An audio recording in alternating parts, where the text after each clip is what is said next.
ఇప్పుడు విఘ్నేశ్వరుడి పూజ. పసుపుతో వినాయకుణ్ణి చేసి పెట్టుకొని చేతిలో పూలు అక్షతులు పెట్టుకొని మంత్రాన్ని చెప్పాలి.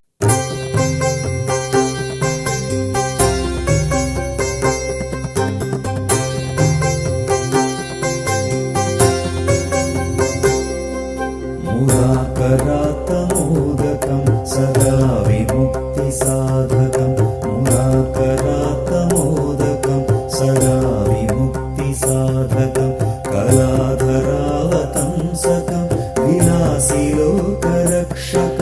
కళాధరావతంసకం విలాసిలోకరక్షకం అనాయకైకనాయకం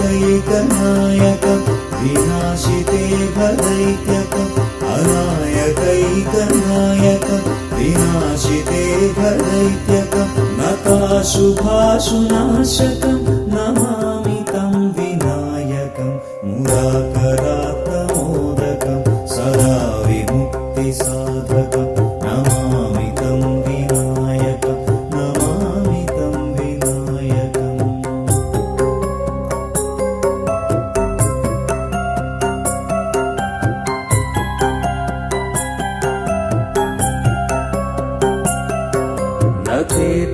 నచేతరాతిభీకరం నవోదితార్కభాస్వరం నమత్సురారినిర్జరం నతాధికాపదుద్ధరం నచేతరాతిభీకరం నవోదితార్కభాస్వరం నమత్సురారినిర్జరం నతాధికాపదుద్ధరం సురేశ్వరం నిధీశ్వరం గజేశ్వరం గణేశ్వరం సురేశ్వరం నిధీశ్వరం గజేశ్వరం గణేశ్వరం మహేశ్వరం తమాశ్రయే పరాత్పరం నిరంతరం పరాత్పరం నిరంతరం.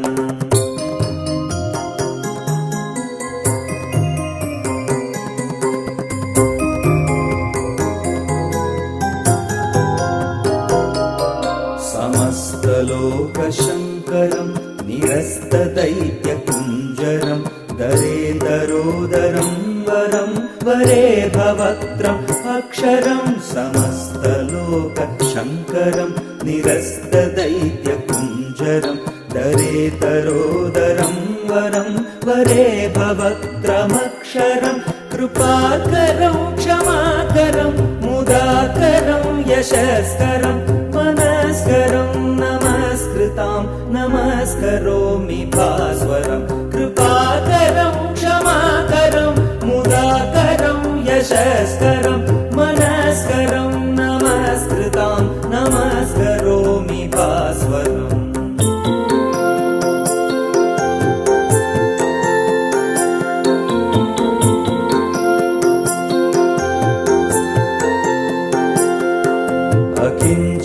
అకించనార్తిమార్జనం చిరంతనోక్తిభాజనం పురారి పూర్వనందనం సురారి గర్వచర్వణం అకించనార్తిమార్జనం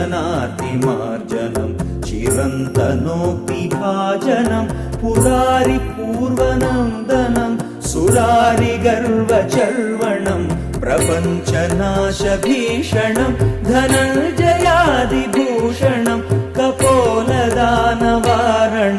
భజే పురాణవారణం ప్రపంచనాశభీషణం ధనంజయాదిభూషణం కపోలదానవారణం భజే పురాణవారణం.